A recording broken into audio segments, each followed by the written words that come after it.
boy, is he having a year on the pitch. And I think his first ever interview, ladies and gentlemen, from Newton Falls, Leland Argo. This is where you got to bring him in, man. All right. There we go. We got him. Yeah. Leland, what up, dude? What's up? Dude, great to see you, first of all. Your success just continues to kind of filter over into other sports, filtering over into other parts of your life, too. Do you feel a sense of confidence now after what you've been doing on the diamond and what you've done on the pitch this year? Yeah, for sure. Obviously, hearing it from everybody else and, my coaches and everybody around me, it's a big confidence boost for sure. When you think about, the success you've had this year, we said it on your intro, 28 goals. There's obviously something that's working really well. What's clicking right now on the soccer pitch for you offensively? Honestly, my teammates have a lot of confidence in me from, me making the runs, them passing it up the field. My coach has a big confidence in me to shoot every shot I can get. And it's all glory to them, honestly, even though, it's on my stats, but it's my whole team as a whole. Is it a situation where you feel like you can kick the ball and try to put it in the back of the net from anywhere on the field? Sometimes, yeah. I really, when I score, I try to get as close as I can. Honestly, I don't have a strong shot by any means. It's kind of my footwork kind of gets me there, and obviously the through balls for my teammates that gets me majority of my goals. Because you're a guy that gets pressured, from that standpoint. You trying to get in? You said as close as you can.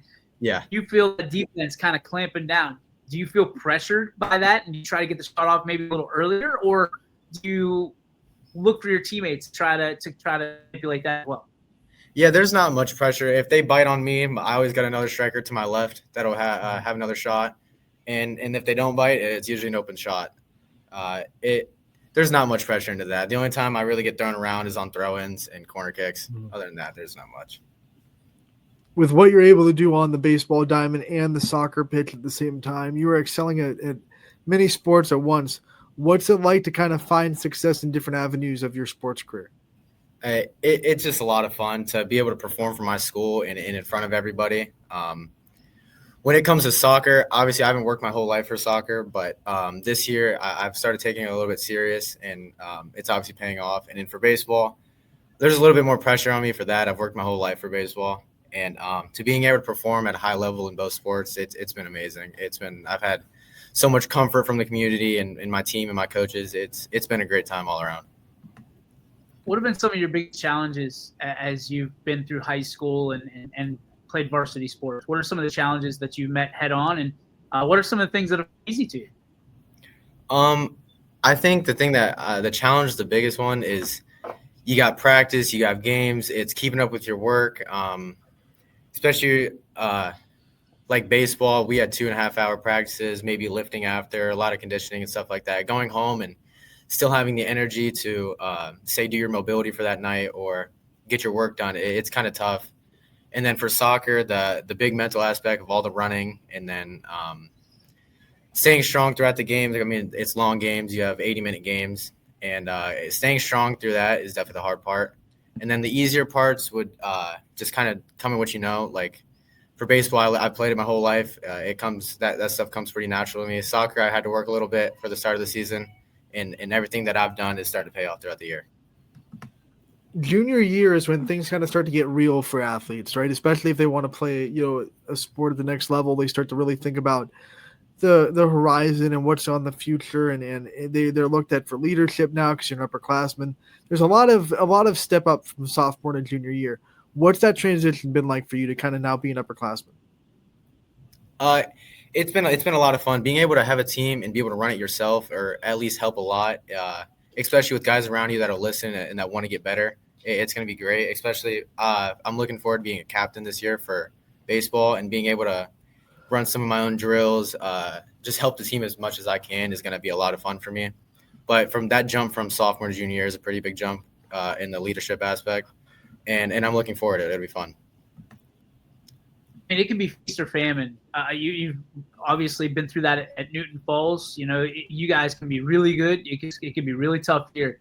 How do you keep yourself level-minded, level-headed, no matter what the record is in the win-loss column? Obviously, just getting wins for the school is the biggest one. But if you can play at a high level and compete with everybody, I think that's all that really matters. If you go out there, I mean, you guys are all down on yourselves. Like my coach Frank and our head coach for the varsity football team said, you can't teach pride. If you guys all have pride out there and you guys all really try, if you guys lose to a better team, it kind of is what it is at that point. Sometimes you're gonna have down years. That's part of being high school sports. Your soccer team hasn't lost a lot. You're 10-5-1, and you're 8-2 in the conference. Most years, 8-2 in a conference would be enough to be right at the top. But there's a really tough conference right now with two other teams that are ahead of you. You're sitting in third. What's it been like to navigate this really tough MVAC on the soccer field?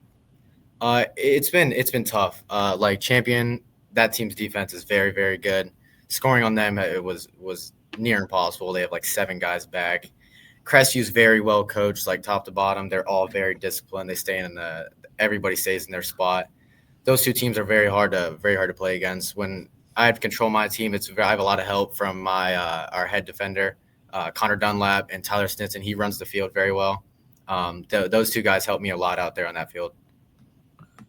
What are the similarities in mindset for soccer and then moving over to baseball? You got to win. That's my main thing. Help the team no matter what's going on, whether I'm pitching or whether I'm at striker, playing shortstop. Main thing is help the team win, help the team succeed in every part. Pick up your teammates no matter what's going on. If you can help them in that aspect and carry them over to whatever sport it is, you guys will have a great season. You're talking about how much you love to pick up your teammates, which is awesome, but I'm sure there are people that have to pick you up every now and then. Who are those people that you turn to when you need to pick me up or you need advice or you need someone to kind of give you an encouragement boost? First of all, Frank, our coach, our soccer coach, he helps me out a lot. Then, like I said, our defender, Connor Dunlap, our midfielder, Tyler Stinson, and then my striker, Carter Drake. Those 3, they help me a lot no matter if I'm missing shots, it's not falling today, or whatever's going on. They pick me up every time. You're thinking about being a role model because congratulations, those young eyes, those young tiger eyes watching you, your every move. What is it like to see them after the game and they want a high five or want your autograph? What do you want them to remember about you when it's all said and done, about the player, the athlete, and the young man that you are? I want them to think of me as somebody who just never gave up, no matter when it was, no matter how much we were down, how much we were up. My mentality didn't change. I stayed strong through every game. I was always positive, always had a smile. I always try to have like very good body language. That's my biggest thing. That's one thing my travel coach tells me a lot is body language, big time. And just overall, I want them to know that I helped everybody, or I helped to win, and I helped on the mental aspect, and I try to be the positive kid at all times. You work so hard at your craft, which means you're determined and you're motivated. What's your biggest motivation? What are those things that get you through the days where you're tired or the days where you just don't feel like working out or working on practice? What are those things that keep you motivated and driven during those days? For sure, my family, my dad and my mom, they push me through everything. They take me to everything. It's being paid for. If they're willing to take a chance on me, I have to show out and prove to them that they're doing the right thing with taking a chance. Who are the people that you looked up to when you were younger that kind of molded you to the guy that you are today? My dad, 100%. That's my role model for sure. That's the guy I want to be like when I grow up. And then on the sports aspect, Francisco Lindor on the Indians, that's the reason I started playing infield. I want to be a pitcher, but I saw him play, and that's what started me playing infield. I mean, is that why you're smiling all the time, right, Mr. Smile? You got to look up to Frankie Lindor. When you talk about your dad, though, obviously the real life role model that's in your life every day. What is it? What are some characteristics that you hope that when you grow up and you have a family of your own that you can mirror off of what your dad has shown you? He works so hard. With everything that's going on in the world, he's never went down. He's always been there for me no matter what. We've been through a lot together. And he's always put me first, put me over. I want to put my kids first, my family first. I want to work hard for them, obviously. And he is such, like, his character is unreal. You can't break the guy. And that's a guy, that's how I want to be when I grow up. What is the best advice that someone's ever given you?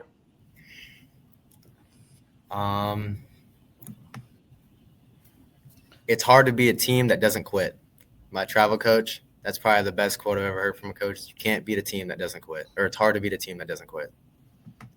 Ain't that the truth? I like to ask some off the wall questions before we let people go. Okay. I want to know dream car. What if money wasn't a factor? You had all the money in the world. You get any car in the world. Do you have a car in mind that you'd want to go get? Not a huge car guy. I don't even know. A Beamer M3. I think that's what it There is. you go. That's huge guy, Beamer M3. Just off the top of your head. No, that's definitely the dream car. What I about would for Geo Tracker if I were you, but hey, what do I know? what are some things that you think if you could run a business, right? If you were kind of selling something, what would you be really good at selling? I have no clue. Probably baseball bats. All right. I know a lot about them, honestly. That's one thing I know a lot about is baseball bats. I'd be pretty good at selling those. What are you swinging right now? Right now, I'm swinging the 23 Atlas and the 23 Select Power. I think that's what it is. Are you all swagged up for baseball? Oh, for sure. Yeah. Okay, so take us through the drip, and then what do you get for soccer? Like what drip? What kind of swag do you have for soccer? Anything? A little bit. For baseball, you got to have wrist tape, whether it's on both arms, either wrist tape or a sleeve. Eye black for sure. Whether if it's cold, a turtleneck. Cleats, they got to match a little bit, but I'm a big bright color guy, so I'll wear purple and pink on my wrists a lot. And then for soccer, I tape my wrists like up through my thumb and everything. That's the only drip thing I got for soccer. Low socks, maybe. I don't know. Are you in a situation where you can like tape on your wrists, or like what do you I don't know, put on there? I put a cross every now and again to know everything. All glory to God, obviously. I recently got into that, and I hope to get further into that because that really everything is up to Him, and I think that's my whole path is up to Him. And come out your walk with Christ. Yeah, I just started. I want to get into it a lot more, and that's something I look forward to. Let's go. That's incredible, man. That's the best accomplishment you could ever make. Yep. Yeah. Agreed. That's all I got for you. You are impressive. We are fans. I think you know that from how we covered you in baseball. We're looking forward to getting you back on the show here this spring. Keep doing your thing, and certainly you're welcome here anytime. For sure. Thank you, guys. You got it, man. Ladies and gentlemen, Newton Falls, Leland Vargo. Thanks, Leland.